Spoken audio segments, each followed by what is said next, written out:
Assalamualaikum warahmatullahi wabarakatuh.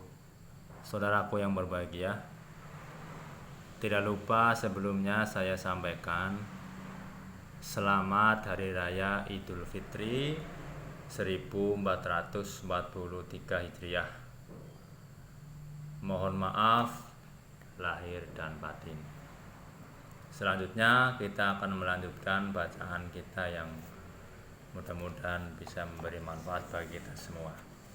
Kali ini saya akan membacakan yaitu tentang etika kita terhadap Al-Quran. Apa saja? Pertama, harus ikhlas ketika kita belajar Al-Quran, membaca, mentadaburi, harus didasari dengan ikhlas, membaca dan mengamalkan semampunya. Yang kedua apa? Etika kita terhadap Al-Quran,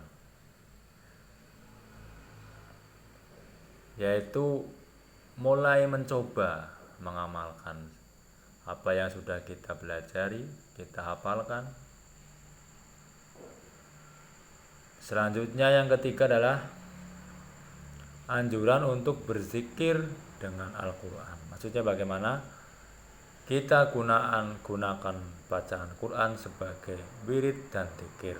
Jadi setiap hari minimal baca Quran, walaupun 1 ayat 2 ayat, dijadikan zikir, sarana mengingat Allah dengan membaca Al-Quran.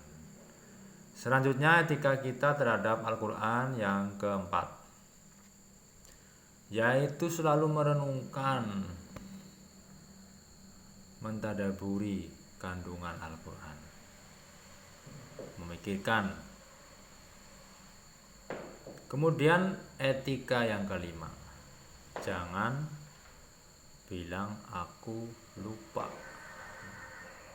tapi katakanlah aku dibuat lupa. Ya, jangan sekali-kali kita bilang saya lupa, tapi berkatalah saya dibuat lupa. Nomor 6 yaitu etika terhadap Quran. Yang keenam, boleh membaca Quran dengan berdiri atau berjalan atau berbaring atau berkendara.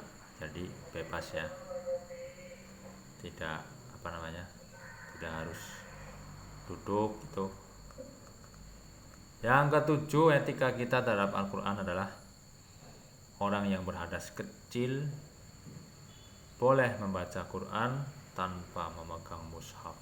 Maksudnya kalau kita sudah wudu kemudian batal tetapi ingin baca Quran, maka sebisa mungkin dihindari membaca Quran dengan mushaf. Artinya kalau kita mau baca Quran ya jangan pegang mushaf ya. Mushaf itu buku atau kitab. Orang yang berhadas besar harus segera menghilangkan hadas besarnya untuk membaca Quran. Nah, besar itu ya yang mengharuskan mandi wajib. Maka kalau mau membaca Quran harus mandi dulu, walaupun hanya untuk memegang ya, sebagai etika kita terhadap kita para Quran. Orang yang hadas besar harus mandi dulu. Kemudian yang kedelapan, etika wanita yang haid dan nifas boleh membaca Al-Quran asalkan tidak menyentuh mushaf dan niatnya untuk menjaga hafalan. Jadi bagi saudari perempuan itu yang haid nifas boleh memegang Al-Quran, tetapi boleh membaca Al-Quran tetapi tidak memegang bukunya atau mushafnya. Selanjutnya yang ke-9, etika kita terhadap Quran. Dianjurkan membersihkan mulut dengan siwak. Siwak itu sebangsa kayu arat. Sejak dulu zaman Nabi digunakan untuk sikat gigi, gosok gigi. atau nggak punya ya minimal gosok gigi. Jadi bersiwak sebelum membaca Quran. Etika selanjutnya yang ke-10, dianjurkan membaca dengan tartil. Apa itu tartil? Tartil itu sesuai dengan tajwid dan makhrajnya, asal mula huruf, tempat keluar dari mulut kita. Itu namanya tartil. Perlahan-lahan, jangan tergesa-gesa.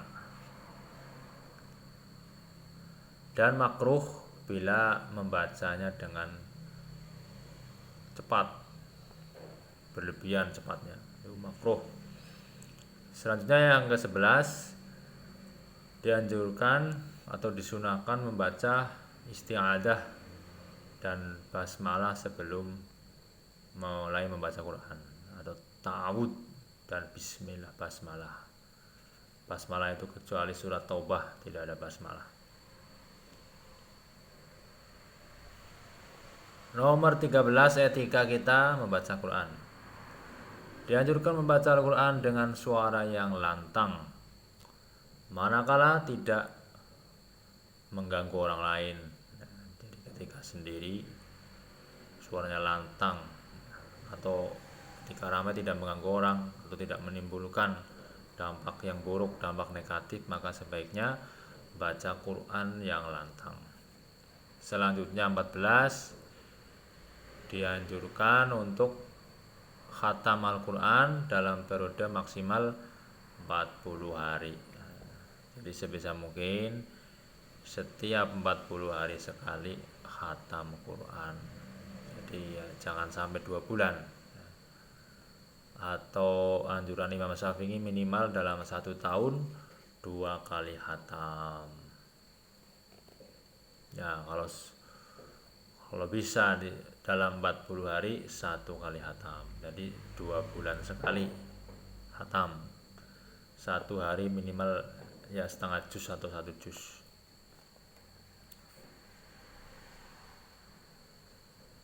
Disunahkan berhenti membaca ketika ngantuk. Nah, ini etika juga. Ya, kalau sedang baca Quran kok ngantuk berat ya, karena saking tenangnya mendapatkan rahmat karena bacaan Quran ya, maka kita disunahkan berhenti. Tidur ya, ngantuk ngapain ya, takutnya bacanya salah. Etika selanjutnya nomor 16, dianjurkan untuk tidak memotong bacaan ayat yang merusak makna. Jadi sebisa mungkin berhenti di tempatnya, atau kalau berhenti di bukan tempatnya maka itu ada tata caranya ya, mengulang 1 huruf 1 kalimat sebelumnya. Ya, kalau lebih amannya berhenti di tempat dia harus berhenti ya.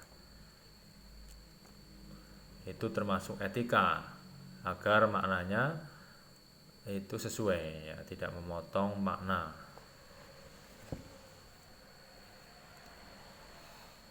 Kemudian disunahkan selanjutnya yaitu etika nomor 17 ya, disunahkan membaca tasbih subhanallah ketika membaca ayat tasbih.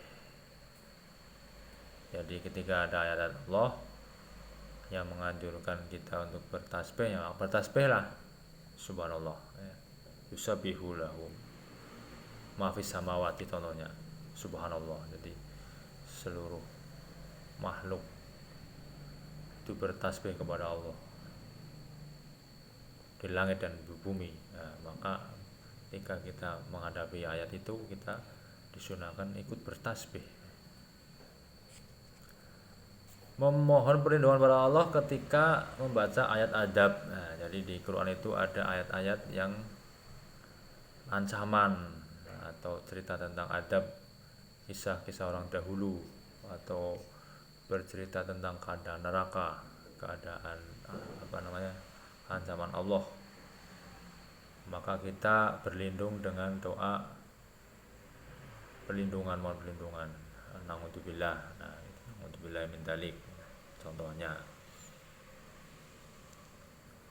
Dan sebaliknya memohon rahmat ketika ada ayat tentang kabar gembira atau kabar rahmat, memanjatkan doa yang baik. Kemudian yang ke-18 ketika kita terhadap Quran adalah disunahkan melakukan sujud tilawah ketika melewati ayat sajadah. Nah, jadi di Quran itu ada ayat sajadah, biasanya kalau di Quran Indonesia itu ada di samping kiri atau sisi luarnya lurus dengan ayat itu ada gambar masjid atau tempat gambar sujud, itu namanya ayat sajadah. Disunahkan kita sujud tilawah. Demikian saudaraku, ada 18 etika kita dalam membaca Quran. Mudah-mudahan bermanfaat, niat mengamalkan dan niat menyampaikan. Subhanallah wa bihamdi, subhanakallahumma wa bihamdika, asyhadu an la ilaha illa anta, astaghfiruka wa atubu ilaik. Wassalamualaikum warahmatullahi wabarakatuh.